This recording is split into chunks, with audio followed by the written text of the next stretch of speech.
Esta es la tarde en el continente americano.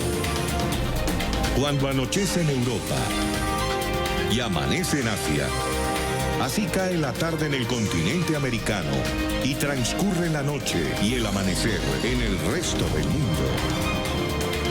La tarde. Hola, bienvenidos a La Tarde de NTN 24, el canal de las Américas. Soy Idania Chirinos. Como siempre, un gusto y un compromiso acompañarles. Es una respuesta de la política con mayúscula, de la buena política, que piensa en Chile, que también se hace cargo y asume su responsabilidad de un conjunto de aspectos que la sociedad chilena nos planteó durante este tiempo. Somos responsables, efectivamente, de muchas de las injusticias que los chilenos nos han señalado, de las inequidades. La ciudadanía va a tener un rol protagónico. Va a participar activamente en la construcción de nuestra nueva Carta Fundamental, va a tener la voz y va a poder ser activamente constructora del futuro. Es noticia este acuerdo alcanzado en Chile por todas las fuerzas políticas después de 28 días de protesta social. El acuerdo busca reemplazar la Constitución aprobada en los tiempos del dictador Augusto Pinochet. En abril de 2020, los ciudadanos decidirán si quieren una nueva Carta Magna y la manera en que la van a cambiar. El presidente del Senado, Jaime Quintana, miembro del opositor Partido por la Democracia, dijo que los líderes políticos en Chile han asumido finalmente su responsabilidad. El gobierno de Sebastián Piñera, a través del ministro de Interior, Gonzalo Blumel, aseguró que este es un primer paso para empezar a construir un nuevo pacto social con participación de toda la ciudadanía. Quiero saludar en esta parte del programa a Karine Luc Urban. Ella es diputada chilena por el Partido Renovación Nacional. Diputada, bienvenida, buena tarde para usted. Hola, buenas tardes, muchas gracias. No, gracias a usted por acompañarnos. ¿Cómo se llega finalmente a este acuerdo? Bueno, con harta semana de trabajo y al final escuchando a la gente, porque teníamos unas protestas todos los días, desgraciadamente se volvieron lentas, y una de las cosas que nos estaba pidiendo la gente que quería que tener una nueva constitución. Y ahí, como Renovación Nacional y el presidente de Renovación Nacional tomó la iniciativa o ayudó precisamente a juntarse con todos los partidos de oposición y los de gobierno para llegar a un gran acuerdo, que es un acuerdo histórico que hace mucho tiempo, años, siglos que no existían en Chile, donde todas las fuerzas políticas, salvo algunas que ya se están empezando a sumar, como es el Partido Comunista, hemos llegado a un acuerdo donde logramos el próximo año, en abril, podamos, digamos, y la gente pueda elegir si quiere o no quiere cambiar la actual constitución, y en caso que lo quiera, con la fórmula que ellos esté integrada por, o también 50 y 50, que es mixta, donde el 50% que van a ser parlamentarios y 50% de las personas, digamos, gente de la sociedad civil. Toda esa gente es ser electa. Ahora, diputada, ¿por qué en abril y no en febrero, por ejemplo, si la protesta social ha sido tan fuerte, si la presión ha sido tan dura? Porque son los plazos que uno tiene que contabilizar para que estos sean legales y sean vinculantes. El registro civil tiene que tener sus plazos para poder cerrar los padrones electorales y para que se pueda organizar una elección como sea. En febrero es muy difícil porque acá en Chile en general la gente está de vacaciones y salen. Los meses de enero y febrero es cuando acá en Chile la gente sale de vacaciones. Y los plazos no dan, digamos, para hacerlo antes tampoco, porque se tiene que hacer el padrón electoral, se tiene que ver los locales de votación, hay una serie de trámites administrativos que se tienen que hacer. Ahora, por otra parte, diputada, siempre se dijo, lo escuchamos durante estos más de 20 días de protesta, de dura protesta en la calle, que eran una protesta sin dirigencia, que era una protesta social, que no tenía un sentido político, que no había una cabeza coordinadora.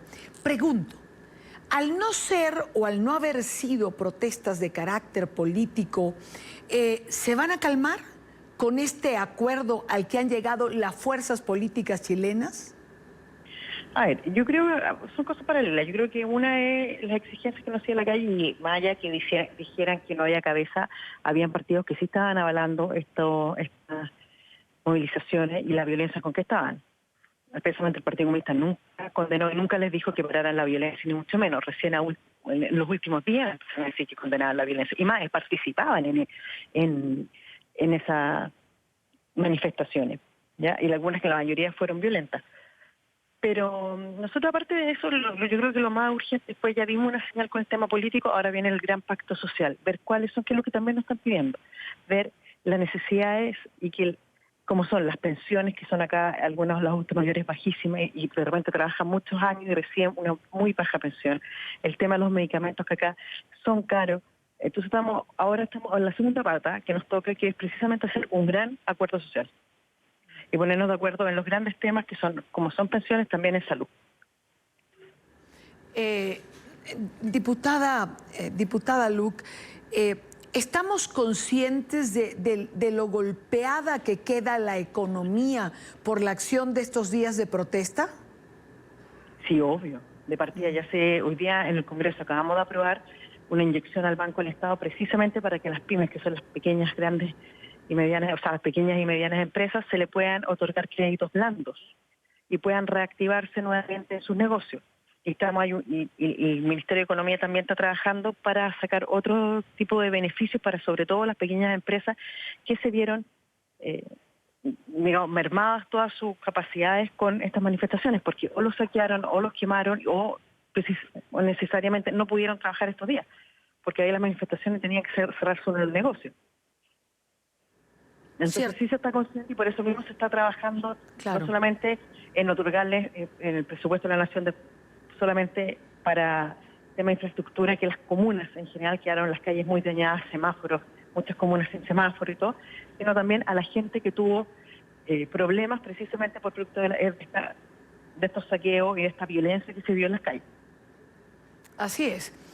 Diputada, muchísimas gracias por acompañarnos. Karine Luc, diputada chilena por el Partido Renovación Nacional. Gracias por atendernos. No, muchas gracias a ustedes, que estén muy bien. Muy buena tarde para usted. Ahora bien, hablábamos de lo que ha significado el descalabro de la economía. De la economía chilena como consecuencia de las protestas y de la inestabilidad política y social que se ha vivido estos días. Vale la pena recordar las cifras. 10.000 micros, pequeñas y grandes empresas afectadas. A la fecha se han perdido 60.000 puestos de trabajo. El sector turismo chileno, importantísimo en el desarrollo económico, ha sido uno de los más golpeados por esta situación. En un 80% ha descendido el número de turistas que visitan Chile y otras regiones, Santiago y otras regiones del país. Angustiados porque la revuelta social en las calles pudiese afectar algún viaje que se tenía de alguna manera estipulado. La capacidad hotelera del país está funcionando tan solo en un 20%. Según el análisis de la Asociación de Emprendedores de Latinoamérica, en enero o febrero del próximo año, del 2020, Chile pudiera entrar técnicamente en una recesión. Y es que en total serían entre 300.000 y 500.000 familias las que pudieran verse afectadas por la crisis que ha generado esta protesta social de 28 días. Cuando son las 4:13 minutos, hora costa este en los Estados Unidos, revisamos otros temas que hacen parte de la agenda informativa de este día. Es noticia la condena a un grupo de policías de El Salvador por el simular un enfrentamiento para asesinar a un grupo de adolescentes. Un tribunal los sentenció a 45 años de cárcel. Las investigaciones de la Fiscalía General de la República confirmaron que en el 2006 los 8 uniformados asesinaron a sus víctimas, movieron los cadáveres y recogieron los casquillos a fin de simular un intercambio de disparos entre los agentes y grupos del crimen organizado. En el proceso judicial se conoció la versión de testigos que aseguraron que los policías habían entrado violentamente a una vivienda, habrían sacado a sus familiares y separado de los adolescentes que estaban en la casa y luego habrían disparado contra las víctimas hasta matarlas. Es noticia la nueva denuncia de secuestro político en Nicaragua. Según representantes de la Unidad Nacional Azul y Blanco, el régimen arrestó a quienes ayudaban a un grupo de madres que adelantaban una huelga de hambre para presionar por la liberación de los presos políticos. Los hijos de muchas de estas mujeres fueron encarcelados, según ellas, injustamente. En esta iglesia, en la población de Masaya, los agentes de policía trataron de impedir su entrada a una iglesia local donde comenzarían la protesta. Recordemos las protestas antigubernamentales estatales que estallaron en 2018. En ella perdieron la vida aproximadamente unas 300 personas. Nosotros necesitamos pasar Navidad con nuestros hijos, que se le den su liberación, ¿verdad? Entonces, nosotros en conjunto con las madres de la asociación decidimos hacer una campaña que se llama Navidad sin presos políticos, la cual consiste en piquetes, plantones, esta huelga de hambre, y cerramos con una carta dirigida al gobierno, ¿verdad?, de Nicaragua, donde le exigimos la liberación de cada uno de nuestros secuestrados. Y le demostramos también en esa carta que nuestros hijos son inocentes de todo el montaje que le hicieron.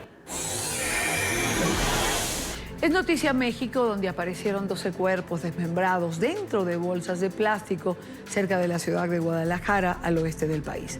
Los restos pertenecen a 7 hombres y 5 mujeres, según explicó la Fiscalía General del Estado de Jalisco.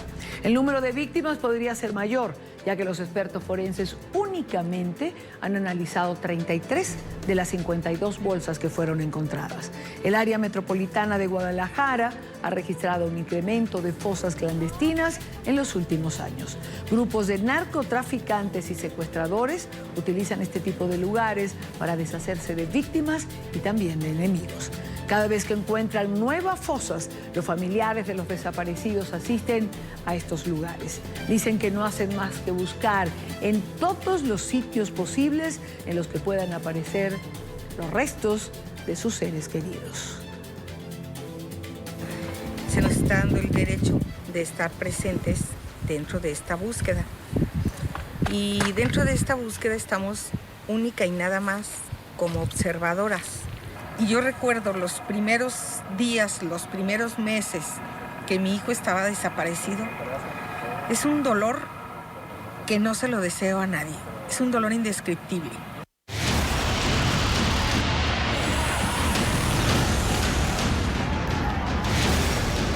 Este gobierno, quiero que ustedes sepan, y espero que en lo sucesivo también sea así, no es un gobierno que procure venganza. No es un gobierno que tenga intenciones revanchistas. Creo que hemos pasado situaciones desafortunadas durante muchos años, siendo de que este es un Estado de Derecho. Sin embargo, ustedes comprenderán el reclamo natural, porque cuando estamos en un Estado de Derecho no tiene que haber restricciones a la libertad de expresión, restricciones a la libertad de prensa, restricciones al derecho que tenemos a pensar diferente y, lo que es peor, restricciones a nuestros derechos ciudadanos. Así comenzaba el día la presidenta interina de Bolivia, Yanine Áñez, declarando ante los medios de comunicación.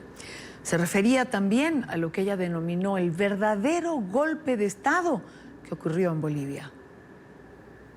Golpe de Estado le dio a la democracia a Evo Morales cuando cooptó la institucionalidad democrática, cuando no respetaba la independencia de poderes, cuando el poder ejecutivo era el que daba las órdenes al resto de los poderes del Estado, y cuando ninguna institución a nosotros nos garantizaba que se iba a actuar de acuerdo a la norma, de acuerdo a la ley.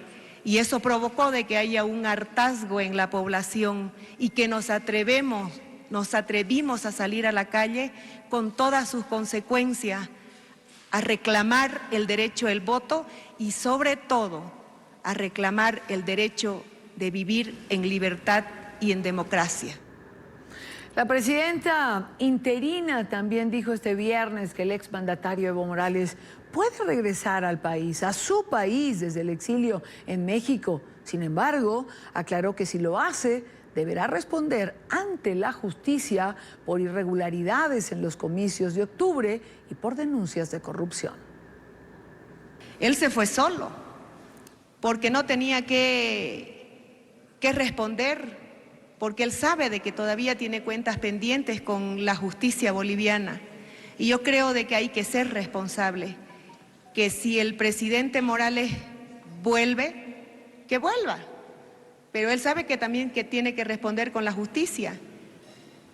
Resulta de que nosotros lo que vamos a exigir es que la justicia boliviana haga su trabajo, no haga una persecución política, que eso es lo que hemos venido sufriendo durante 14 años. Judicialización de la política o politización de la justicia, eso es lo que hemos tenido durante 14 años. Pero ahora creo de que lo que demandamos nosotros los bolivianos es que se haga un trabajo apegado a las leyes. Esto forma parte de lo declarado por la presidenta Áñez en la mañana de hoy ante los medios de comunicación. El día ha transcurrido no sin tensión porque la paz pareciera no llegar a las calles de Bolivia. En la capital, la policía disparó gases lacrimógenos contra los manifestantes que protestaban precisamente contra la presidenta interina. Además, se comienza, por otra parte, a registrar desabastecimiento de alimentos en todo el país. Quiero saludar a Yubinka González. Ella es periodista de nuestra cadena aliada La Voz de América. Yubinka, adelante con tu informe. ¿Cómo están? Buenas tardes. Bueno, de acá desde La Paz, Bolivia, estamos para darles toda la información que se presenta en estos momentos. Me encuentro en el Mercado Rodríguez, donde ya existe un desabastecimiento de lo que son las frutas, verduras, carne en general. Como ustedes lo van a poder observar, la gente se encuentra preocupada, puesto que los proveedores han mencionado que no va a entrar alimento, por lo menos por el plazo de un mes. Es así que no descartan también que se pueda entablar un diálogo con las autoridades. También mencionar que el combustible está escaso en la ciudad. Es por este motivo que el gobierno municipal de La Paz ha mencionado que el recojo de basura no va a ser normal en estos días, puesto que se necesita la gasolina, que es vital para que pueda haber el recojo de la basura. Así también ha mencionado que hay 33 vehículos de recojo de basura que han sido dañados por las diferentes movilizaciones. Otro de los puntos que voy a mencionar es que es importante es que se ha dado a conocer a los venezolanos que han sido parte de los movimientos sociales. Los infiltrados han sido encontrados con dinamita, han sido encontrados con uniformes militares y con armas de fuego. En horas de la tarde de este viernes también se ha dado a conocer que el gobierno de Bolivia va a romper lazos con Venezuela. Esto debido a que se involucraron en cuestiones del Estado boliviano. Y también han dado a conocer que Maduro no es el presidente legítimo. No lo han reconocido como presidente de Venezuela, sino a Juan Guaidó. Este es el reporte que tenemos desde La Paz, Bolivia, por este momento. Muchísimas gracias a nuestra colega de La Voz de América por estar con nosotros en la tarde de hoy. Son las 4:23 en Quito. Se abrió una ventana al diálogo entre todos los actores políticos con el objetivo de pacificar Bolivia tras casi un mes de protestas. Los partidos políticos, incluido el Movimiento al Socialismo, encabezado por Evo Morales, han decidido sentarse a conversar. La presidenta interina ha reiterado la necesidad de celebrar lo más pronto posible nuevas elecciones, comicios en los que señaló no podrá participar Evo Morales. Forma parte esto de la negociación. Vamos a conversar con uno de los asistentes a esta mesa de diálogo que se ha instalado, Samuel Doria Medina, líder del partido político Frente de Unidad Nacional. Señor Doria, bienvenido, muy buena tarde para usted. Muy buenas tardes a usted, señora Chirinos, y a todos los oyentes en el continente. Señor Doria, ¿en qué momento se instaló esta mesa de negociación? A ver, mire, yo para comenzar le comento de que la comunidad internacional y la Iglesia Católica están auspiciando el diálogo porque realmente en Bolivia, me comentaba un representante de la comunidad internacional, están impresionados que a un dictador que quería aferrarse al poder de por vida, que ya estuvo 14 años, que causó un gran fraude, se lo haya podido sacar en 21 días y con muy pocas bajas. Usted sabe, en otros lugares un loco se entra a un supermercado, a un colegio y mata más gente de la que lastimosamente ha fallecido en Bolivia para que salga el dictador. Ahora yo le cuento que a mí me contactaron el día lunes personas de la comunidad internacional de la Iglesia Católica y me pidieron que asista a un diálogo. Todavía el diálogo no está avanzando como quisiéramos porque vemos que hay una gran confusión en el partido de Evo Morales. El día lunes nos convocaron y nos pidieron que querían que Evo Morales salga de Bolivia, que temían por su vida, que había una orden de arresto. Se les dijo que no había nada de eso, que se podía facilitar la salida. Ellos mencionaron de que si se facilitaba la salida de Morales, iban a colaborar a que haya una solución democrática constitucional.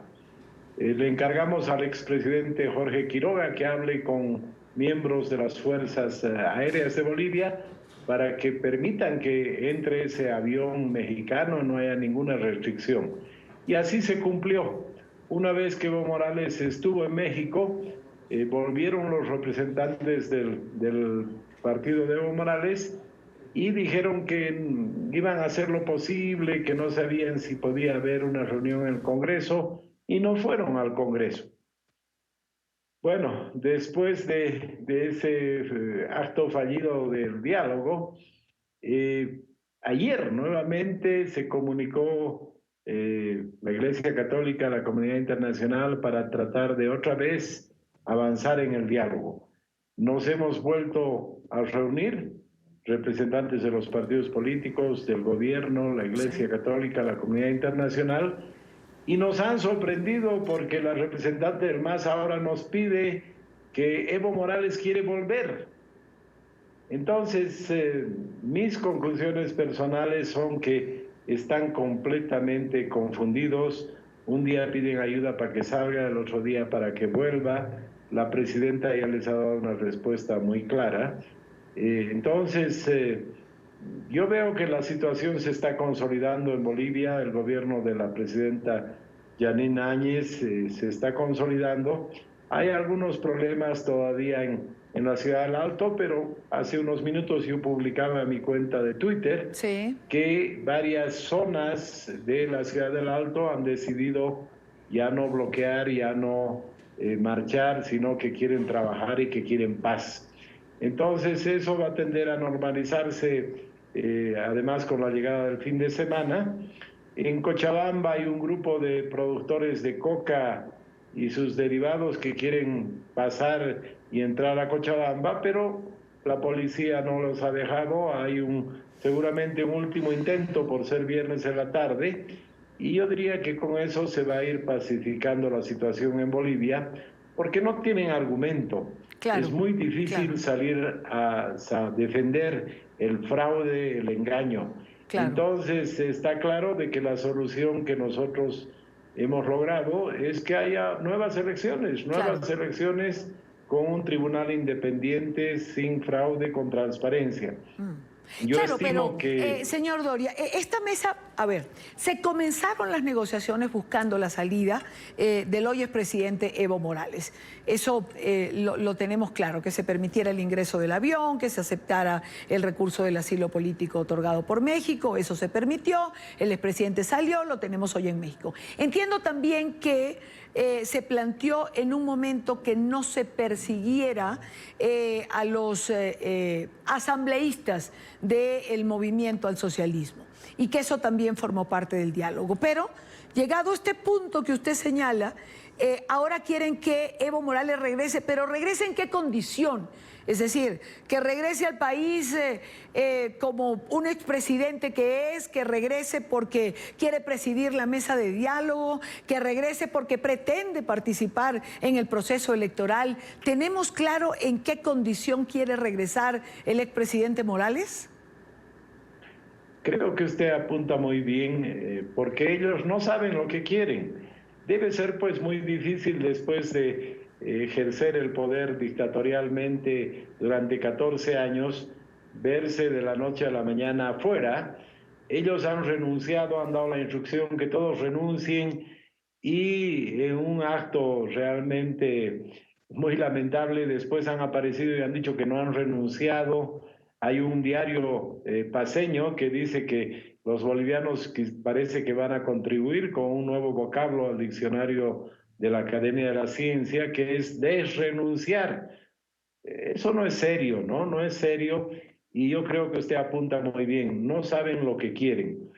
Lo que se comenta en círculos bien informados es de que Evo Morales estaba con la idea de ir hacia una confrontación interna aconsejado por Venezuela y Cuba, pero que parece que una de las primeras llamadas que hizo el expresidente Lula da Silva fue a Evo Morales y le sugirió, le dijo: Evo, tienes que salir sin derramar una sola gota de sangre. Si yo he salido de la cárcel, tú te vas a recuperar.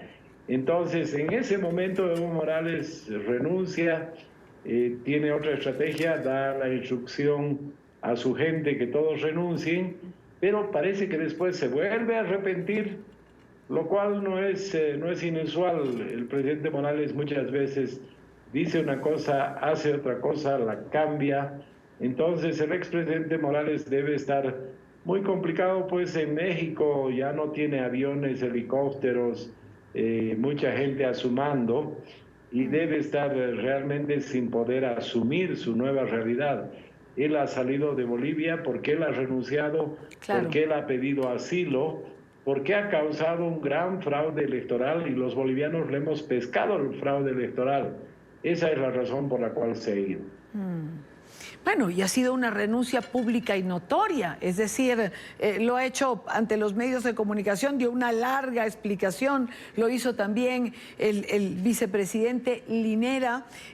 Nadie puede hablar de que se les obligó a asumir o adoptar esta posición. Pareciera, como usted señala, que el país se enrumba, que la presidenta, digamos, va tomando el control.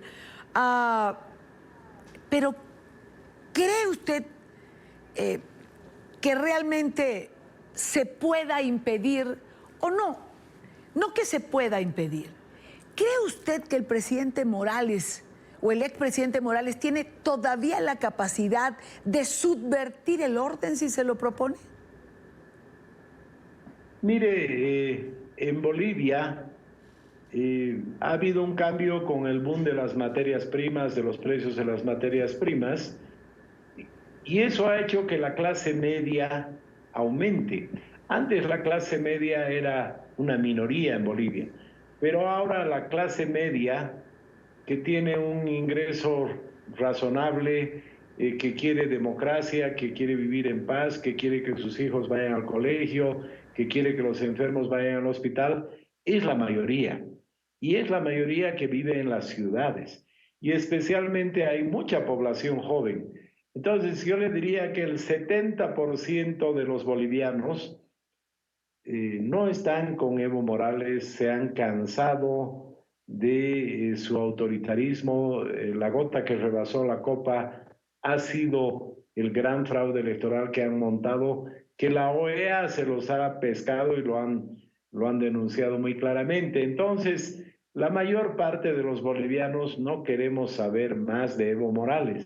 Lo que pasa es que hay grupos minoritarios que tenían pues privilegios, los productores de coca y sus derivados y otros sectores. En Bolivia hay como 200,000 empleados públicos. Entonces, esa gente, desde luego que le va a costar aceptar la realidad, pero la mayoría de los bolivianos queremos vivir en democracia y queremos vivir en paz y no queremos enfrentamientos. Entonces, seguramente nos va a tomar un poco más de tiempo, pero se va a imponer pacíficamente la visión mayoritaria de los bolivianos. Ahora, en cuanto a estos encuentros, a esta mesa, que entiendo, como usted señala, que la comunidad internacional, la Unión Europea, por lo menos la Conferencia Episcopal, han estado promoviendo, digamos que se levantó el último encuentro sin tener una fecha del próximo. A ver, ayer se tuvo el último encuentro y después de ese lamentable papel que hicieron los masistas de Evo Morales, se les ha dicho pues de que tenemos toda la predisposición para dialogar, para encontrar soluciones, pero que sean serios, que si quieren sentarse en una mesa de diálogo, no estén atacando, incendiando oficinas de la policía. Entonces, que den una señal de que quieren realmente el diálogo. Y al mismo tiempo, ayer se ha anunciado que el secretario general de las Naciones Unidas ha enviado a un señor Arnault, que es una persona que tiene mucha experiencia en resolver conflictos en el mundo, para facilitar las cosas. Tengo entendido que ha llegado el señor Arnault hoy día y seguramente en los próximos días, además, como los partidarios de Evo Morales van a darse cuenta que sus revueltas en la calle no prosperan y que se están normalizando las cosas, seguramente van a volver a pedir mediación. Y estamos dispuestos, tanto el gobierno del que yo no formo parte como los partidos políticos, estamos predispuestos a contribuir a que haya una pacificación, a que la vigencia de la ley sea plena en Bolivia, porque el nuevo gobierno democrático no está para hacer lo mismo que ha hecho Evo Morales. No se va a atropellar, no se va a hacer detenciones extrajudiciales. Entonces... Lo decía, señor Doria, la propia presidenta interina, que este no era un gobierno revanchista. Ahora, una última pregunta y un último aspecto en esto del... Una cosa es el revanchismo y otra la justicia. ¿Y por qué le digo esto? Porque el informe presentado por la OEA habla de irregularidades, pero también habla de manipulación del sistema informático. Y señala que este tipo de manipulación debía de ser investigado por el Estado. Esto me imagino que se va a investigar, no puede quedar en la impunidad. Creo que eso no sería lo propio, sobre todo de cara a un nuevo proceso electoral. Desde luego, no hay duda de que los bolivianos no queremos revanchismo, pero tampoco queremos de que los que han cometido delitos no sean llevados a la justicia. Yo le quiero comentar que ya he visto en varios sectores, en las redes sociales, una idea que va germinándose de que se pida a las Naciones Unidas que si quieren hacer una mediación, que también puedan hacer una comisión contra la impunidad, como se ha hecho en algún otro país, para que puedan ser veedores de esas investigaciones que se harán contra los que hicieron fraude, que yo creo que el fraude es la madre de todas las corrupciones. Si no se respeta el voto, no se respeta la democracia, ¿qué se puede esperar del resto de los actos de esas personas? Evidentemente. Quiero agradecer a Samuel Doria Medina, el líder del partido político Frente de Unidad Nacional, que ha estado el día de ayer allí en esa mesa de diálogo que se ha instalado, sobre todo con la, no sé si usar la palabra mediación, pero por lo menos con el trabajo de la Unión Europea y también de la Iglesia Católica en Bolivia. Señor Doria, muchísimas gracias por acompañarnos. Gracias a usted y hasta muy pronto. Seguro que sí. Muy buena tarde. Son las 4:40 minutos, hora Costa Este. Hacemos la primera pausa en el programa de hoy, no sin antes recordar nuestras cuentas de Twitter, se las dejo en pantalla, son las cuentas del canal, siempre con información en tiempo real. Y mi cuenta personal, leo sus comentarios. Al regreso, segunda jornada de audiencias en la investigación con fines de juicio político contra el presidente Donald Trump. Emiliana Molina estuvo allí, estuvo hasta que terminó hace poco todo lo que ha ocurrido y tiene los detalles, interesantes detalles de lo que ha ocurrido allí en el Congreso de los Estados Unidos. Regresamos en breve, ya venimos. Continuamos con más en la tarde de hoy. La ex embajadora de los Estados Unidos en Ucrania responde en vivo y en directo a las críticas del presidente de los Estados Unidos, Donald Trump. El mandatario asegura o ha asegurado a través de su cuenta de Twitter que a donde Marie Yovanovitch iba, todo terminaba mal. La diplomática le ha respondido al presidente en medio de las audiencias públicas que podrían llevar a este presidente a un juicio político y asegura que se siente intimidada. Nuestra periodista Emiliana Molina en el lugar de la noticia. Emiliana. Hola, ¿qué tal? Muy buenas tardes. Pues a diferencia del miércoles de esta semana, donde iniciaron estas audiencias públicas de las investigaciones que podrían llevar a un juicio político contra el presidente estadounidense Donald Trump, el Ejecutivo aseguró ese día que no estaba pendiente de esas audiencias y no estaba prestando atención, que tenía mucho trabajo por hacer. Pues el día de hoy sí está pendiente y sí está prestando atención. De hecho, también está tuiteando al respecto.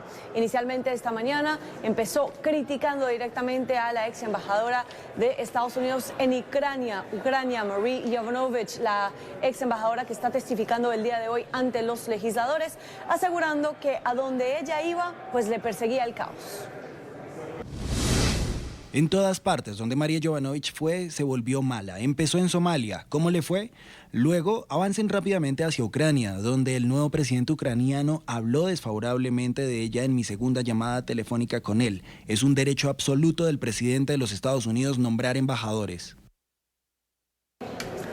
Horas más tarde, pues avanzó este comité de inteligencia haciéndole las preguntas a Yovanovitch. En una de estas ocasiones, el presidente del comité de inteligencia, Adam Schiff, un demócrata, le mencionó a Yovanovitch que Donald Trump estaba tuiteando sobre ella y criticando sus gestiones. Esta, recordemos que lleva un poco más de 30 años trabajando para el gobierno estadounidense y de hecho ha sido diplomática en administraciones tanto republicanas como demócratas. Schiff le preguntó a Yovanovitch que cómo se sentía al saber que Trump estaba tuiteando sobre ella y criticándole, y la testigo respondió pues que se sentía bastante intimidada. Veamos. Bueno, es muy intimidante. ¿Cuál fue su reacción cuando escuchó al presidente de Estados Unidos referirse a usted como una mala noticia? Quiero decir, no puedo hablar de lo que el presidente está tratando de hacer, pero creo que el efecto es intimidante. Schiff le respondió a la ex embajadora que no se preocupara, que ellos tomaban muy en serio la intimidación a los testigos. De hecho, el día de hoy la líder de la Cámara de Representantes, Nancy Pelosi, también una demócrata, fue preguntada sobre su opinión ante este tuit que publicó el mandatario estadounidense Donald Trump. Él aseguró que no lo había visto, pero que la intimidación a cualquier testigo era simplemente un crimen.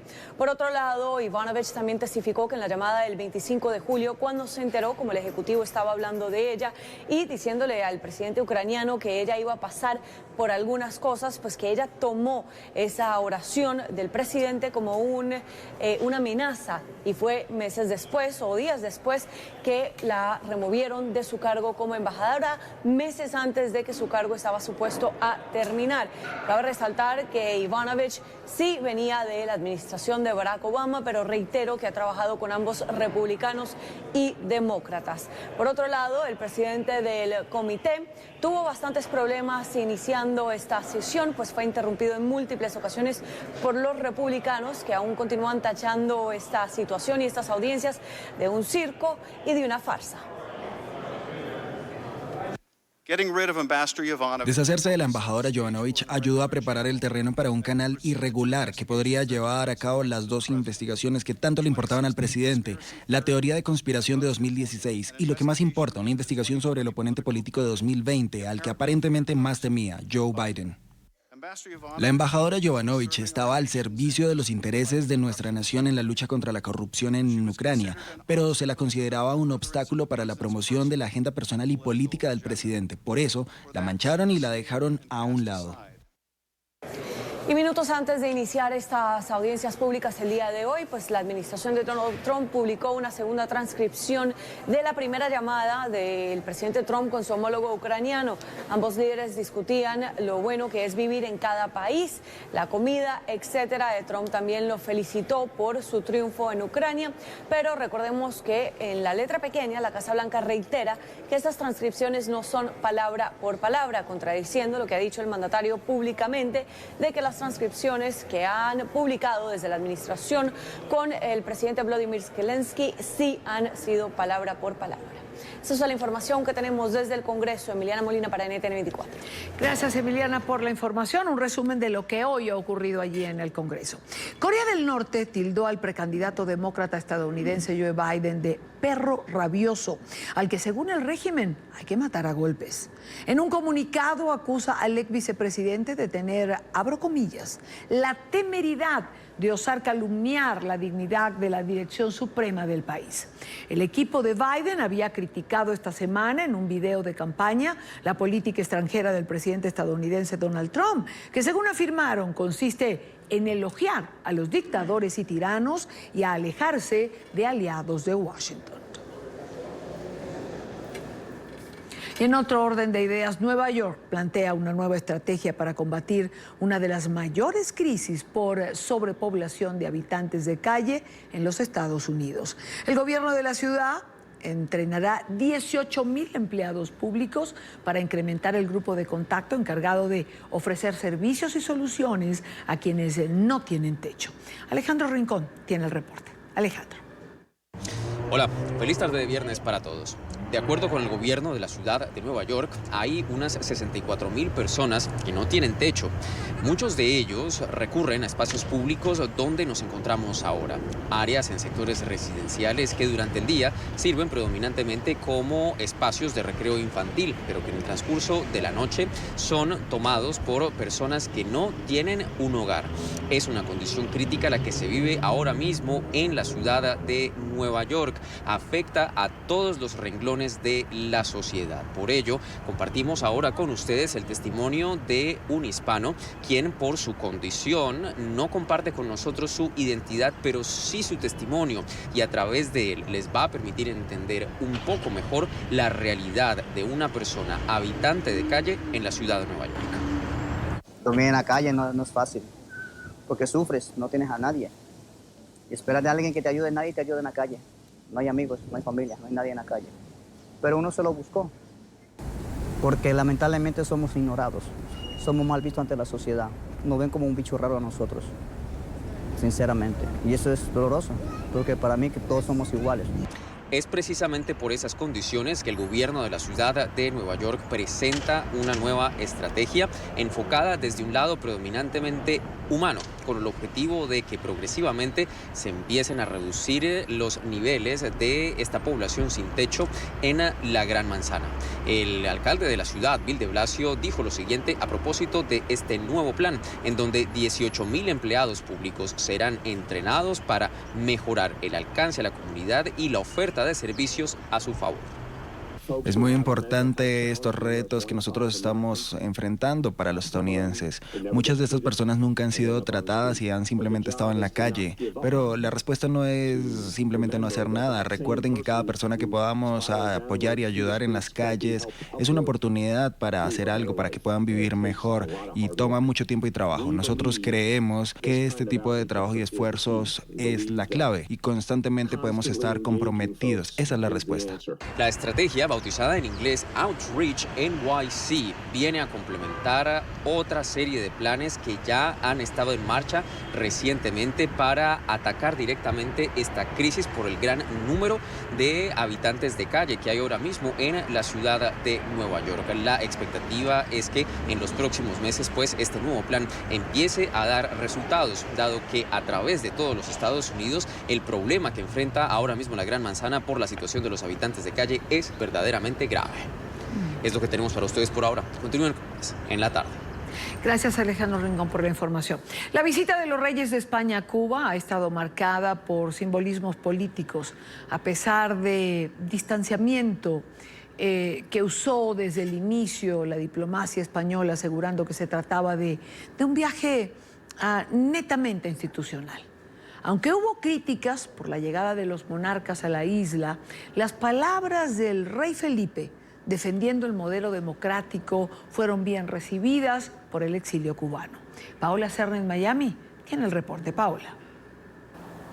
Hola, ¿qué tal? Muy buenas tardes. Pues bien, desde que España dio a conocer la visita de los reyes a la isla de Cuba, el exilio cubano, particularmente en Miami, ha reaccionado de forma negativa. Sin embargo, las palabras del monarca en su último discurso, en el cual defendió la democracia como el mejor modelo para el respeto de los derechos humanos, ha caído sorpresivamente de buena manera dentro de analistas y exiliados políticos que consideran importante las palabras de Felipe VI. Los españoles hemos aprendido que es en democracia como mejor se representan y se definen los derechos humanos. Los cambios en un país no pueden ser impuestos, tienen que nacer de dinámicas internas, pero de la misma manera que no puede tener éxito un cambio que no emane del interior, de las fuerzas sociales y políticas de un país, es igualmente cierto que el cambio no traerá consenso y bienestar si no representa la voluntad ciudadana.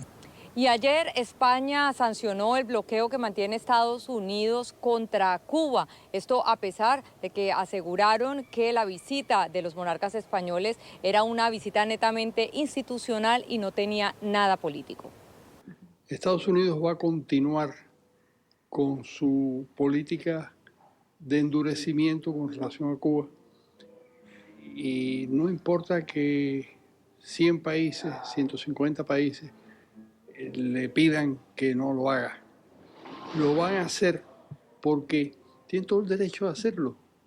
Es decir, ellos tienen el derecho a reconocer que tienen a 90 millas a un enemigo constante de los Estados Unidos y del sistema de gobierno norteamericano. Y van a continuar apretando las clavijas para tratar de sacudirse al gobierno cubano. Entre tanto, Granma, la prensa oficialista en Cuba, omitió cualquier detalle sobre esta conferencia que dio el rey Felipe, en la cual defendió la democracia, y se limitaron simplemente a dar a conocer las palabras del monarca sobre las relaciones históricas entre Cuba y España. Desde Miami informó Paola Serna para NTN 24. Gracias, Paola, gracias por la información. Con esto hacemos una nueva pausa en la tarde de hoy. Al regreso, el régimen de Venezuela y el gobierno interino llaman a marchar el día de mañana, sábado 16, en todas las calles del país.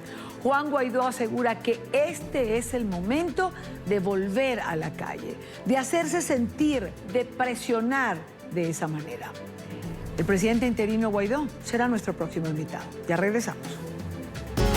Continuamos con más en la tarde de hoy. Una tarde cerrando la semana ya, con todo lo que ha sido noticia, Bolivia, Chile, Venezuela, con la marcha que está prevista y convocada para mañana. Por cierto que la Iglesia venezolana ha hecho un llamado por la paz, por el respeto a la protesta pacífica. La Conferencia Episcopal ha dado a conocer un documento con 6 puntos sobre las marchas convocadas por el oficialismo y por la oposición el día de mañana sábado. Bajo el lema Toda Venezuela despierta, el presidente interino Juan Guaidó convocó a protestar contra el régimen de Maduro. El oficialismo, por su parte, llamó a colectivos chavistas a que se tomen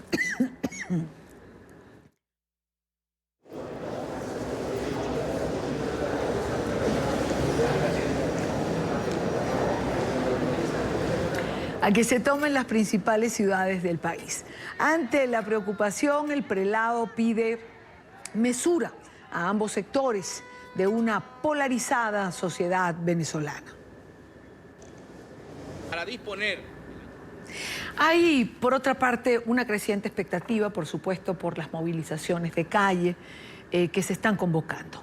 Los ciudadanos se debaten entre salir a manifestarse o mantenerse dentro de sus casas. Intentan superar de alguna manera el factor miedo, que aseguran está presente ante la violencia que viene ejerciendo el régimen de Nicolás Maduro a lo largo de estos años. Luis Alejandro Laya tiene un informe. Luis.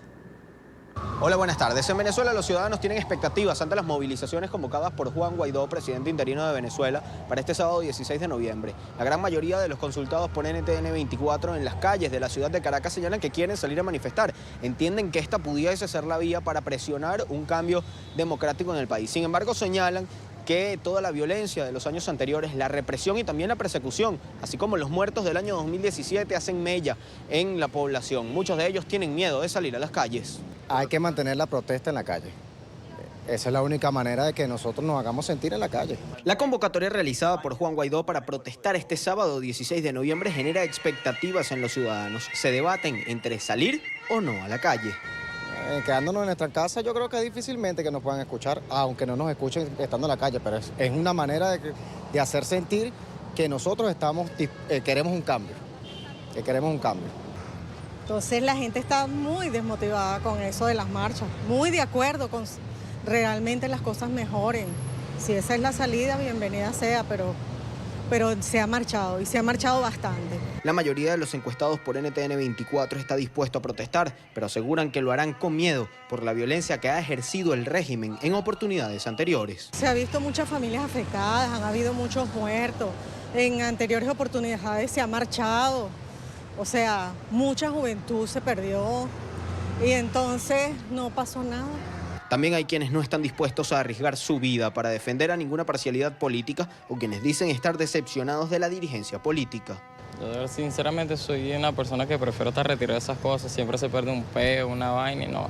Lo que desmotiva es que sales, haces, hay violencia y no se resuelve nada. Entonces todo queda inconcluso, hay un poco de muertos en vano y queda la cosa sin ningún sentido. La constante en las calles es el temor a la violencia. Desde el pasado miércoles, cuerpos policiales y militares han hecho recorridos con equipos antimotines por la capital venezolana. Un hecho que Juan Guaidó calificó este viernes como un intento de amedrentar. A pesar de estos hechos, los ciudadanos intentan sobreponerse, aseguran saldrán a la calle con miedo, pero dispuestos a enfrentar la dictadura. Claro, hay que sentir temor, pero bueno, si el que no arriesga no tiene nada, hermano. Aquí han pasado muchas víctimas, han hecho muchas cosas en años anteriores, pero bueno, hay que seguir en la lucha. Ante los riesgos, Juan Guaidó ha hecho un llamado a los ciudadanos a superar el miedo, a unirse para salir a las calles. Sin embargo, también señala que en estas próximas horas pudiesen darse falsos positivos del régimen de Nicolás Maduro para intentar darle un manto de violencia a las movilizaciones de este sábado 16 de noviembre. Sin embargo, señala que los ciudadanos deben salir a las calles pacíficamente hasta conseguir las soluciones a sus reclamos. Desde Caracas, Venezuela, para la tarde de NTN 24, Luis Alejandro Laya. Gracias, Luis, gracias por la información. Son las 6:10 en Caracas, Venezuela. En esta parte del programa quiero saludar a Juan Guaidó, presidente interino. Presidente, buena tarde, gracias por acompañarnos. Y Dania, gran abrazo y saludos a ti. Presidente, ¿cómo convencer a los venezolanos que hay que retomar la calle y que la presencia allí es importante, que la presión de calle es algo que tiene que ser permanente? Que genera resultados y que podemos vencer el miedo. Todos los venezolanos hoy tenemos razones para exigir, protestar, cambiar. Necesitamos cambio. No solamente por el flujo migratorio, no solamente por el desastre de la emergencia humanitaria compleja, sino porque lo queremos. Porque queremos vivir con normalidad, queremos recuperar nuestra dignidad, nuestra forma de vida, el progreso, la prosperidad, nuestros sueños, nuestra felicidad. Razones hay miles. El efecto en este momento es la utilidad de la protesta cuando nos enfrentamos a una dictadura y también vencer el miedo. No solamente por el FAES que aniquila a ciudadanos, a venezolanos en sectores populares, sino también por la persecución, también por la afrenta. Pero ese elemento es el que cuando nos reunimos en causa común, estudiantes, gremios, sindicatos, Iglesia Católica, incluso la Conferencia Episcopal emitió un comunicado importante, sí. Es más fácil entonces, no solamente verle utilidad al ejercicio de un derecho como es la protesta, pero también poder vencer el miedo de enfrentar a una dictadura. Y hoy, como siempre, como hemos dado respuesta a los venezolanos a estas situaciones, vamos a salir adelante y Venezuela se va a despertar una vez más a exigir sus derechos. Usted ha mencionado el miedo. Y quiero detenerme en esto porque uno de nuestros periodistas hacía una encuesta de calle y hay un sector de la sociedad que siente miedo por todo lo que usted menciona, por el actuar del FAES, este grupo que secuestra y mata, Maduro hablando de repartir fusiles. Pero le voy a decir algo, me pregunto, y me pregunto como venezolana, ¿qué puede dar más miedo que seguir viviendo con este régimen? ¿Qué puede dar más miedo que seguir presos con este régimen que corta la libertad, que tiene presos políticos, que mata de hambre a la gente, que no da garantías de salud para los venezolanos? ¿Hay algo que pueda ser más terrorífico que esto? No, y por eso la gente va a salir, y por eso la gente ha salido, y por eso a pesar de que hemos visto cómo asesinan a niños, a jóvenes, ejerciendo sus derechos, o cómo ajustician a Edmundo Piporrada, el FAES, a pesar de eso, a pesar de las amenazas desde el poder, que hay que ver cómo eso configura delito de lesa humanidad y daña, a pesar de eso nosotros vamos a salir y los venezolanos han salido una y otra vez y esta no va a ser la diferencia. Tenemos un compromiso con Venezuela. Hoy, a un día de la convocatoria del 16 de noviembre, ya es una victoria que reunifiquemos la lucha, que ese paro de 72 horas de los maestros, de 48 de las enfermeras, la protesta de los estudiantes del día de ayer, de los trabajadores de CanTV, la telefonía estatal en plena Avenida Libertador, se unen en una exigencia muy clara: poner fin a la dictadura, poder construir una transición y tener elecciones presidenciales realmente libres en Venezuela. Presidente Guaidó, los venezolanos miran hacia Bolivia, indefectiblemente lo tienen que hacer. La gente en la calle, el pueblo boliviano reclamando sus derechos, ¿hizo la diferencia? Sin duda, no solamente la diferencia, es el elemento fundamental.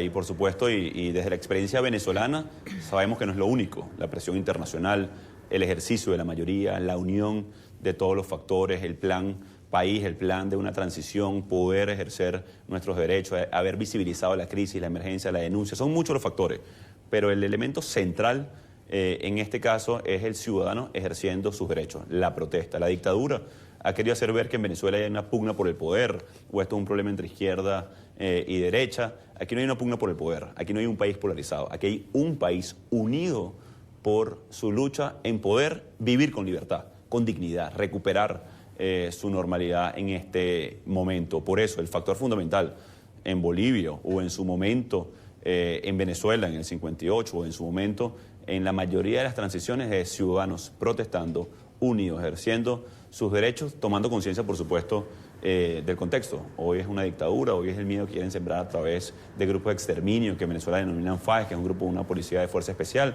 pero eso no va a ser un obstáculo como no lo ha sido antes. Los ciudadanos ejerciendo sus derechos son el puntal fundamental. Ahora, no podemos obviar a la Fuerza Armada Boliviana, que jugó un papel importante. ¿Qué tendría que aprender la Fuerza Armada de Venezuela de la Fuerza Armada de Bolivia?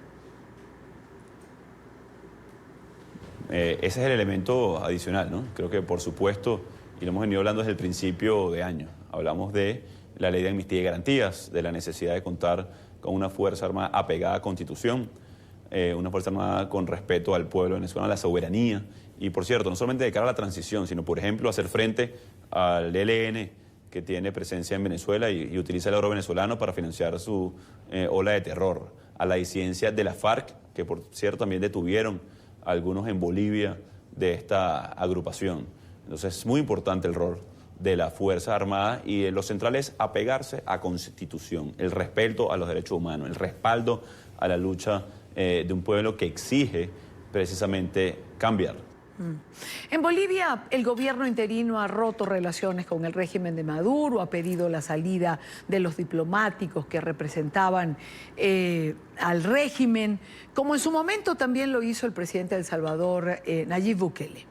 ¿Eso es lo que tendrían que hacer otros gobiernos, presidente Guaidó? Es decir, coherencia entre las palabras y la acción.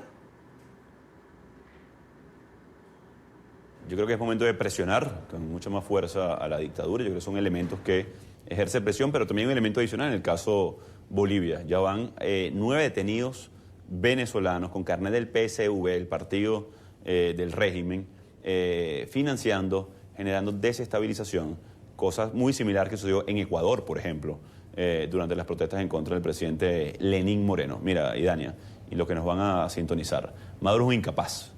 Maduro es un gran corrupto que generó una emergencia humanitaria compleja sin precedentes en el continente, que robó y saqueó los recursos de la región, pero tiene la posibilidad de financiar grupos irregulares, tiene la posibilidad de albergarlos, en el caso de Santrich y Márquez, tiene la posibilidad de infiltrar células en algunas de estas protestas en algunos países para generar violencia y desestabilizar a través del oro, a través del petróleo que todavía pueden extraer. Y a eso hay que hacerle frente. Y por eso es lo importante que esta lucha, esta causa, que ya no es venezolana, que es continental, que es por la democracia, que es por la libertad, que es por el respeto a los derechos humanos, que es por la libertad económica de nuestros pueblos, el empoderamiento del ciudadano, no se trate de hacer ver como un tema ideológico. Hay que hacerle frente a esto. Lo ha hecho también el presidente Duque, lo han hecho los presidentes de la región, con un entendimiento claro del riesgo y el peligro que representa un enclave autoritario como el que representa Maduro en este momento en Venezuela. Ya que usted menciona al presidente Duque, Migración Colombia expulsó a 2 venezolanos el día de ayer, les encontraron armas, informaciones de inteligencia, sostienen que pretendían infiltrar una protesta convocada en Colombia el próximo 21 de noviembre. Presidente Guaidó, ¿usted tiene información del papel que ha jugado el régimen en las protestas de Ecuador, Chile y en esta pretensión de infiltrar la marcha de Colombia el próximo 21? Usted ha dicho que tiene capacidad, Maduro, de financiar, pero ¿tiene información en relación a esto? Sí, te lo manifestaba hace minutos.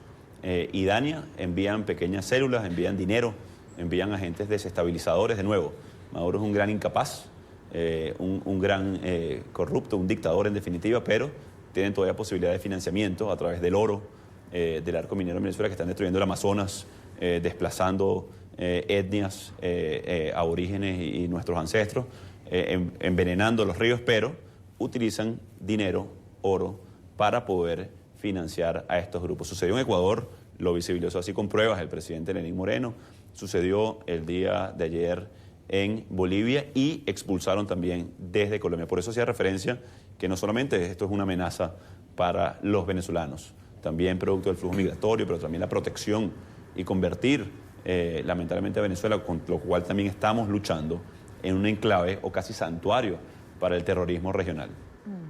Retomemos Venezuela, presidente Guaidó. Usted ha dicho en rueda de prensa que ha ofrecido el día de hoy que los pasos a seguir se simplifican y se unifican a una sola voz. Cese de la usurpación. ¿Cómo entendemos esto? ¿Dónde queda el gobierno de transición y las elecciones libres?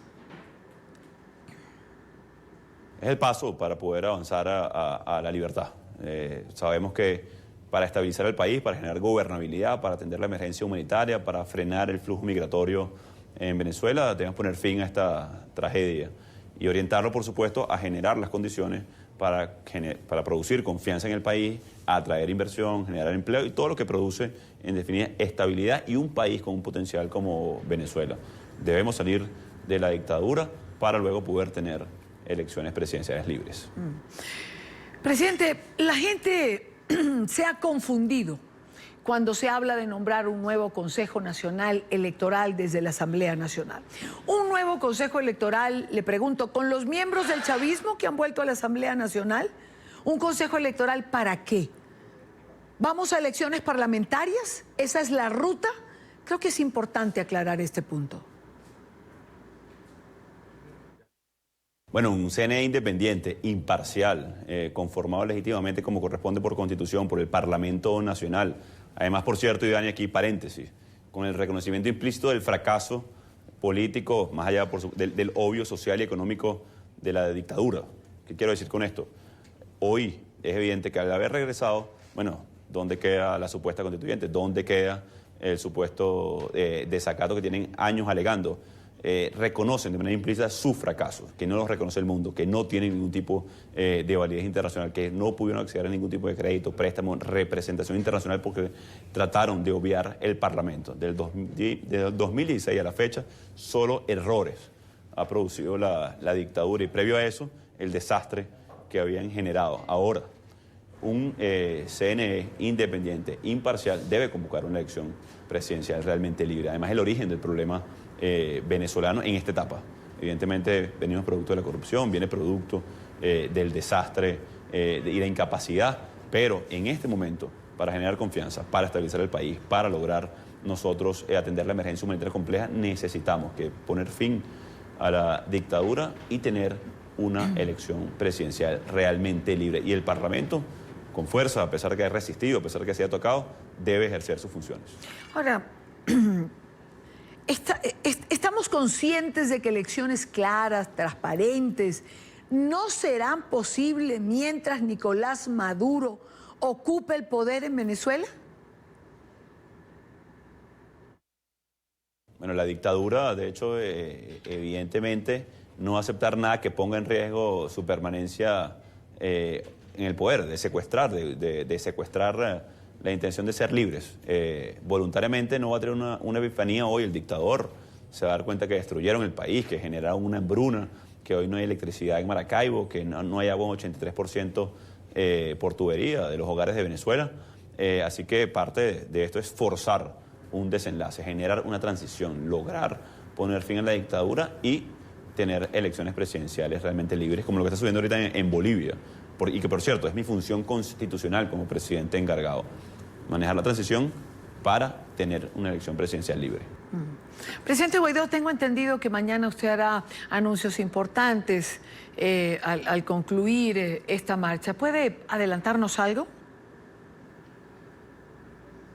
Sí, que tenemos unas jornadas importantes en Venezuela, que no vamos a permitir que se normalice la crisis, que no vamos a permitir que se atropellen a los maestros, a las enfermeras, que vamos a ejercer nuestras funciones, que vamos a buscar respaldo internacional, que vamos a seguir acercándonos a los países del mundo como Bolivia, que luego de estos meses de sacrificio, de ejercicio de nuestras competencias, estamos firmes, no solamente resistiendo, sino avanzando en lograr nuestros objetivos, que es poner fin a esta locura que nos tocó atravesar a los venezolanos, a mi generación, que heredó una situación sin precedentes y que, sobre todo, el día de mañana, ya la gran victoria que va a tener Venezuela no va a ser solamente mi mensaje, no va a ser el mensaje de los dirigentes en cada uno de los estados del país, que va a ser contraste, por cierto, a la soledad del régimen, que va a tener en un punto de Venezuela, en unas pequeñas esquinas del centro de Caracas que secuestran, que usurpan, versus 160 puntos a nivel nacional, donde el mensaje más poderoso es que unificamos la lucha, que nos mantenemos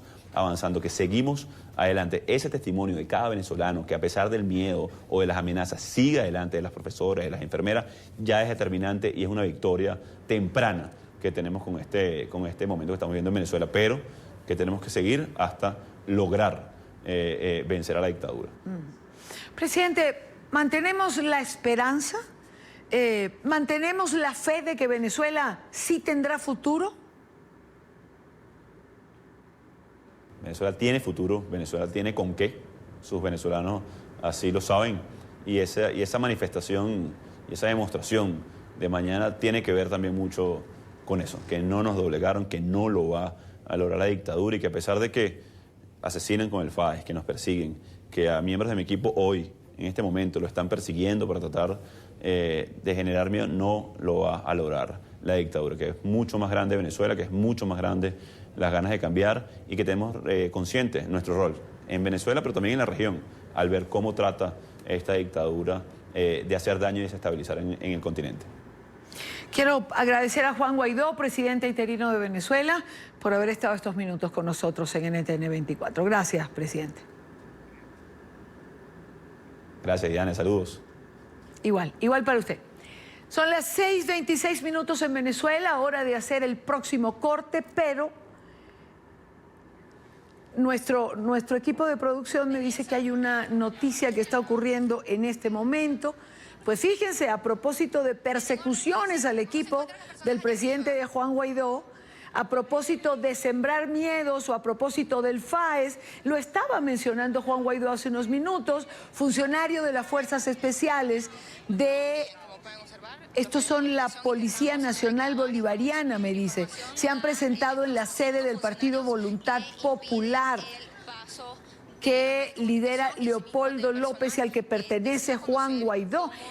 ¿Qué dicen en VPI? Estas imágenes son cortesías de nuestro canal aliado VPI. Escuchemos. Que hacia la zona resguardada de este pasillo estarían más funcionarios, incluso habrían salido algunos del ascensor hace pocos minutos con una caja. Desconocemos de cualquier información, si existe orden judicial, si asimismo se encuentran las personas en buenas condiciones, porque resaltaban en el Twitter de la sede Voluntad Popular que habrían reventado las puertas para ingresar y asimismo reventado las cámaras de seguridad. Alfredo Jimeno, dirigente de Voluntad Popular, comentaba hace pocos minutos que no había podido comunicarse con sus compañeros que se encuentran arriba, resaltando el mensaje de que esto es medida de represión tras la convocatoria de marcha del presidente encargado de la República, Juan Guaidó, para este sábado 16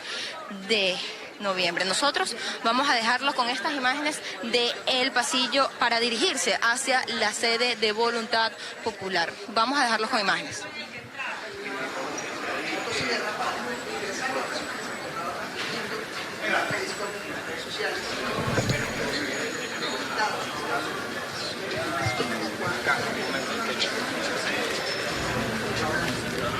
Hay varios medios que están llegando allí a esta oficina de Voluntad Popular. NTN 24 también lo está haciendo y nos dice el equipo de comunicaciones del presidente interino de Juan Guaidó que allí adentro se encuentran un par de periodistas que pertenecen al equipo del presidente Guaidó.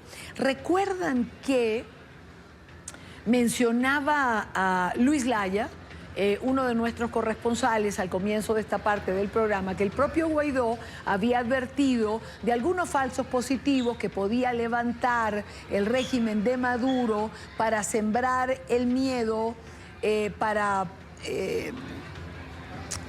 sembrar la desconfianza y que la gente no quiera salir el día de mañana?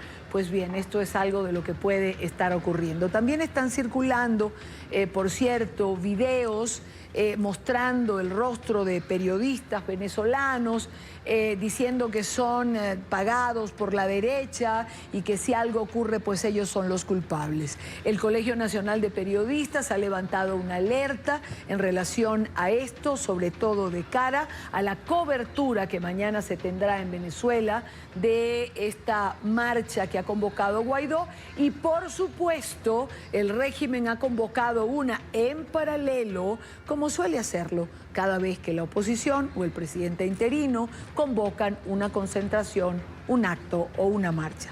Con estas imágenes los dejo en pantalla y vamos a cumplir los compromisos comerciales de la planta. Al regreso quiero retomar Bolivia, pero quiero retomar este tema desde otra arista, la arista de la seguridad. Y nos acompaña Joseph Umire, que es un especialista en estos temas, y hablamos de por qué Rusia, por ejemplo, reconoce a la presidenta interina Yanine Áñez. ¿Por qué le quitan el piso a Evo Morales y no se lo han quitado a Maduro, por ejemplo? De esto conversamos con nuestro próximo invitado. Ya venimos. Continuamos con más en la tarde de hoy. El gobierno interino de Bolivia les decía que quería retomar este tema en esta última parte del programa, pero desde una arista distinta. El gobierno de Bolivia rompió relaciones con el régimen de Nicolás Maduro. La administración interina dijo que los venezolanos vinculados con la embajada de Caracas estaban atentando contra la seguridad interna. Además, la canciller Karen Longaric anunció que todo el personal diplomático venezolano será expulsado debido a la violación de las normas diplomáticas. También en horas de la tarde, las autoridades bolivianas presentaron a 9 ciudadanos venezolanos que fueron detenidos Portaban insignias de la policía bolivariana, botas militares, armas de fuego y credenciales del Partido Socialista Unido de Venezuela, que como sabemos es el partido político de Nicolás Maduro. La policía habla o dijo que se presume que podrían haber alentado las manifestaciones violentas dentro del país. El día de ayer, a las 18 horas aproximadamente, han sido arrestados 9 súbditos venezolanos en la zona de Guayará. Este es un trabajo realizado por inteligencia y por la FELC.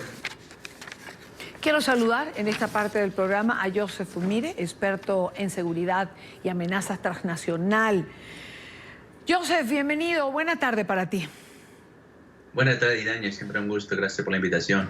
No, siempre un gusto para nosotros tenerte. Joseph, comencemos por esta información. Se expulsa el personal diplomático, se rompen relaciones, se apresan varios venezolanos, portan insignias de la policía, tienen armas, uniformes militares. ¿Tiene esto que ver, está ligado, relacionado con lo que se ha venido sosteniendo de la participación de personas financiadas por el régimen de Maduro en las últimas protestas que se han venido presentando en distintos lugares de América Latina y ahora en todo lo que ha ocurrido en Bolivia?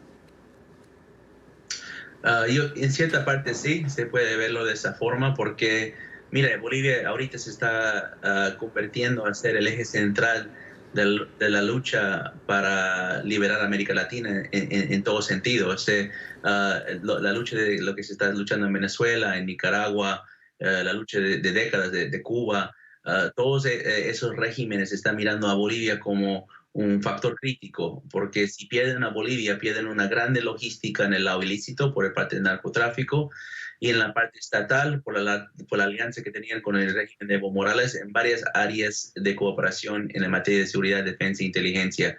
Entonces están luchando y están utilizando todas las herramientas que conozcan, actores no estatales, infiltración, contrainteligencias, redes cibernéticas, para hacer esto. Y evidentemente tiene una forma de... No es una conexión de comando y control vertical, ¿no? De arriba para abajo, donde es más horizontal, donde hay varios movimientos y redes que existen, que no hay coordinación necesariamente como uno piensa en un sentido militar, pero hay una colaboración especialmente en el lado de cibernético. O sea, comparten sus tweets, comparten sus mensajes y amplían las narrativas para que crezcan y más gente llevan a su causa. Entonces, en ese sentido, creo que Iraña se puede ver esto como grandes movimientos están entrando y luchando, infiltrando Bolivia para luchar contra el gobierno interino de Jeanine Áñez.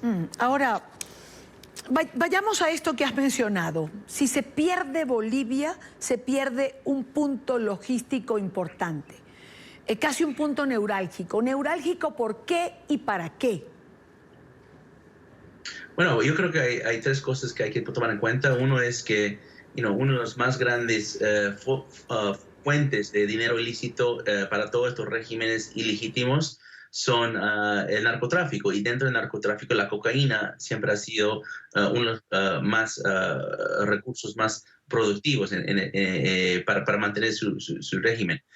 Y todos sabemos que en América Latina solo hay 3 países que producen la hoja de coca para poder producir cocaína, que es Colombia, Perú y Bolivia. Y Bolivia es el país que tiene menos control en ese ámbito. Han votado la DEA, no hay mucha verificación más que autoverificación por el propio régimen de Evo Morales.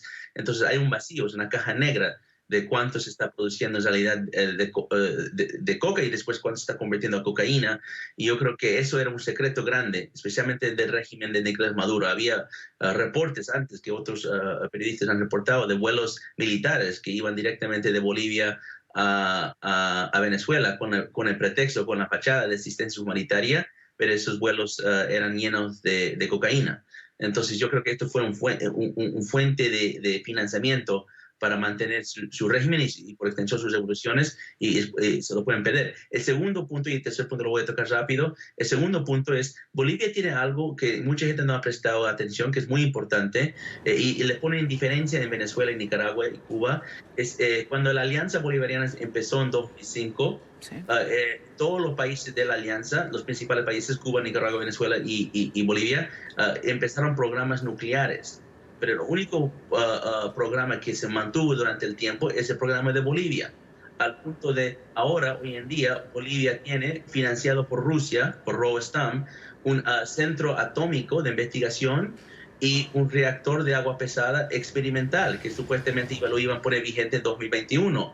Eso era un riesgo enorme para todo el continente hemisferio occidental, pero también era una inversión enorme para todos estos gobiernos para asegurar que ese programa nuclear hubiera sido un chantaje que hubiera mantenido sus regímenes en el poder. Entonces, si pierden eso, es un pedazo clave en todo su plan estratégico. Y por último, y voy a ser muy rápido, el tercer punto en todo esto es que Bolivia era una gran mentira, que una propaganda que estaban utilizando para decir que sus programas económicos funcionan. Querían pintar una imagen que los sistemas macroeconómicos, la política macroeconómica de Bolivia era sostenible y por evidencia y por extensión que el socialismo funciona. Ahora vamos a, creo que ver la verdad de que es la situación macroeconómica de Bolivia, que es mucho más preocupante de lo que ellos mostraron antes. Ahora, Joseph, si Rusia financia este centro de investigación que mencionas, de investigación nuclear, ¿por qué pareciera quitarle el piso a Evo Morales? Es decir, ¿por qué reconoce a Jeanine Áñez? No la reconoce como presidenta, pero la reconoce como líder que va a conducir un proceso que llevará a una nueva elección. No, es por eso mismo, Iraña. O sea, ellos quieren proteger sus intereses en Bolivia, quieren proteger, por ejemplo, sus acuerdos nucleares que tienen con Bolivia y quieren engañar. Es muy sencillo, quieren engañar al pueblo boliviano, quieren convencer, quieren usar todos sus métodos de presión, influencia y subversión para poder primero engañar al presidente Jeanine Áñez y después usar a ella para engañar al pueblo de Bolivia. Pero la comunidad de inteligencia a nivel occidental también muchos de los investigadores y los que están mirando Bolivia saben de este centro nuclear. Y es más, te voy a decir algo, Iraña, el ex viceministro de Energía, Silverio Chávez, en Bolivia, que después fue, creo que o era actual hasta el último gobierno de Morales, era el director del centro atómico, ha dicho en una entrevista, públicamente ha dicho, qué bien que los amigos del presidente Morales en Irán y Irak le dieron la idea de construir este programa nuclear, insinuando que la idea vino de Irán, pero sí. Rusia hizo el financiamiento. Entonces eso era una preocupación muy grande y yo creo que los rusos quieren mantener eso. Entonces van a tratar de engañar a la presidenta y tanto como el pueblo para mantenerlo. Ahora, a ver, esto es toda una trama, ¿no? Habrá que ver si el gobierno interino se deja engañar o si van a elecciones y el que gane continúa con esta alianza. Pero vayamos al país de asilo. ¿Por qué México? ¿Por qué Evo Morales escoge México, por ejemplo, y no Venezuela? ¿Por qué escoge México y no Cuba? No, eso es una excelente pregunta, Iraña, y creo que va también a la pregunta de por qué Evo Morales decide resignar como presidente. Yo creo que muchos nos hemos quedado sorprendidos con el resignó, especialmente viendo el ejemplo de Venezuela, de que Maduro nunca resigna en Venezuela. Yo creo que hay dos razones muy importantes que va a su resignación y por extensión va porque escoge México como su destino llega. Uno es, Evo Morales es reconocido con nosotros, era reconocido como el presidente de Bolivia, pero más allá de eso, en la comunidad internacional él se estaba presentando como una referencia internacional de los pueblos indígenas a nivel mundial. Más bien ha ido a las Naciones Unidas varias veces a representar ese mensaje y tiene ese protagonismo. Ahora, México, en el sur de México, en Chiapas, y se extiende hasta Guatemala, hay pueblos indígenas muy grandes donde Evo Morales ha visitado en varias ocasiones durante los últimos años, hasta el punto que en Guatemala le dieron un doctorado honorario para presentarlo como un referente de todos los pueblos indígenas y la cosmovisión indígena a nivel internacional. Entonces, estando en México, yo creo que le da un micrófono mucho más grande de lo que tenía en Bolivia. Le da una habilidad de legitimizarse de una forma que no se estaba legitimizando en Bolivia. En Bolivia, en realidad, su legitimidad está yendo por el suelo y cada día estaba perdiendo puntos enormes. Pero ahora que está en México, tiene un voz internacional y yo creo que eso es lo que quiere construir. Y esto es la segunda razón que por qué va a México y también por qué salió de Bolivia, es por la situación económica. Mira, esto se va a revelar muy pronto, creo, con cifras muy duras, pero yo te lo comparto un poco lo que hemos visto. Mira, dos cosas. Uno, la deuda pública de Bolivia está llegando a 60% del Producto Interno Bruto. O sea, estamos hablando alrededor de 25 mil millones de dólares, ¿no? Sí. Y la producción no está alcanzando. Número dos, las reservas internacionales de Bolivia en los últimos 5 años se cortaron por mitad, por 50%, de 15 mil millones de dólares a 7 mil millones de dólares, cuando 80% de sus reservas internacionales son en divisas. Eso sí, cuando tienes ese gran de deudas y tienes no la habilidad de tener reservas, eso significa que vas a tener un problema de flujo de caja. No van a poder pagar las importaciones, no van a poder acceder al comercio exterior. Y por eso Evo Morales sabía que estaba pronosticado un colapso económico en Bolivia el próximo año. Entonces, salirse de Bolivia en este momento y le hace parecer que él no tuvo nada que ver con los problemas económicos de Bolivia y culpar al próximo presidente. Y eso lo quiere hacer no él mismo, pero con el presidente de México y el presidente de Cuba, del régimen de Maduro y todo para construir un eco mediático sobre una mentira económica de Bolivia. Bueno, porque siempre, a ver, pareciera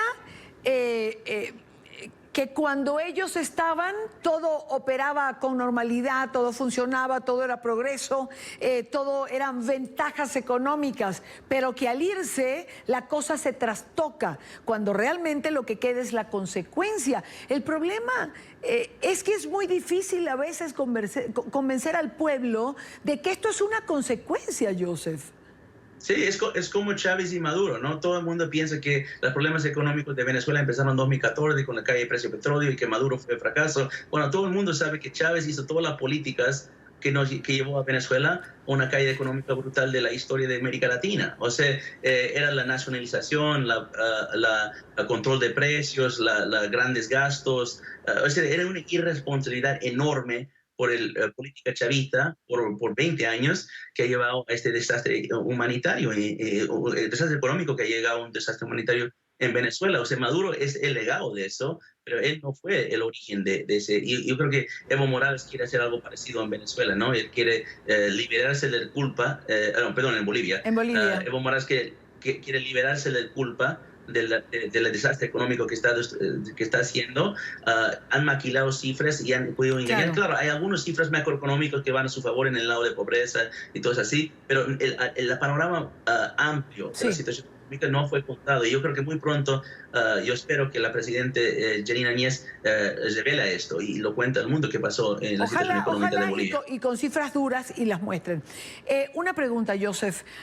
¿Evo Morales podrá regresar a Bolivia? De hecho, está queriendo volver, es decir, ya lo ha propuesto, ya dijo que él puede regresar, pacificar al país. Y hacíamos una entrevista en la primera parte del programa con el señor Doria, que estuvo en la mesa de diálogo ayer, y el punto del MAS, el movimiento al socialismo del partido de Evo Morales, es negociar que Evo Morales pueda volver a Bolivia. Y yo creo que hay una intención claramente que quiere volver y hay una intención de que quiere tener a gente de él que puede controlar en el Congreso y por extensión en diferentes aspectos del nuevo gobierno, en ministros o subviceministros y cosas así. Entonces, bueno, la negociación sigue, pero yo creo que lo que él va a querer más que todo ahorita en este momento es construir un eco mediático de golpe de Estado. Y es a nivel internacional, no solo en Bolivia. En Bolivia esa narrativa no existe para nada. Ningún boliviano cree que hay un golpe de Estado. Pero al mundo internacional, por muchos medios de prensa o muchos analistas que no miran Bolivia, y tenemos honesto, Bolivia no fue un país que ha sido observado con mucho cuidado por mucho tiempo. Entonces van a pensar que van a usar cualquier pretexto para presentar este caso de golpe de Estado. Yo creo que México obviamente está ayudando, el gobierno de López Obrador está ayudando a Evo Morales, pero hay otro gobierno que está ayudando mucho en eso y es ni siquiera un gobierno que todavía está en el poder, es un gobierno en transición y es Correcto, Alberto Fernández. Claro. Alberto Fernández está trabajando sobre tiempo para legitimizar a Evo Morales y buscar cómo pueden poner una narrativa de golpe de Estado para hacerlo regresar. Y yo creo que hay que tomar mucho cuidado con eso, porque ni siquiera siendo presidente todavía, el gobierno de Alberto Fernández ya está demostrando sus cartas de qué tipo de política va a manejar en Argentina. Creo que lo está dejando absolutamente claro. De hecho, le ha ofrecido asilo a partir del 11, cuando asuma la presidencia. Joseph, como siempre, para hablar contigo me falta tiempo. Gracias por acompañarnos. Quería ver esta lista porque me parece interesante. Deja muchas cosas sobre la mesa. Seguramente tendremos en los próximos días que retomar algunas de ellas. Gracias y buena tarde. Absolutamente, buenas tardes y gracias por todo, Idaña. No, gracias a ti. Son las 5:53 hora Costa Este. Última pausa en la tarde. Gracias por habernos acompañado. Llegamos al final. La tarde, fin de semana, les mantendrá informado, al igual que toda nuestra programación. Recuerde seguir nuestras cuentas en Twitter, en Instagram, nuestro canal en YouTube y nuestra página web. Conéctese a la información, conéctese siempre a NTN 24. Tengan todos el mejor fin de semana. Carlos Eduardo Sánchez les acompaña en la tarde, fin de semana.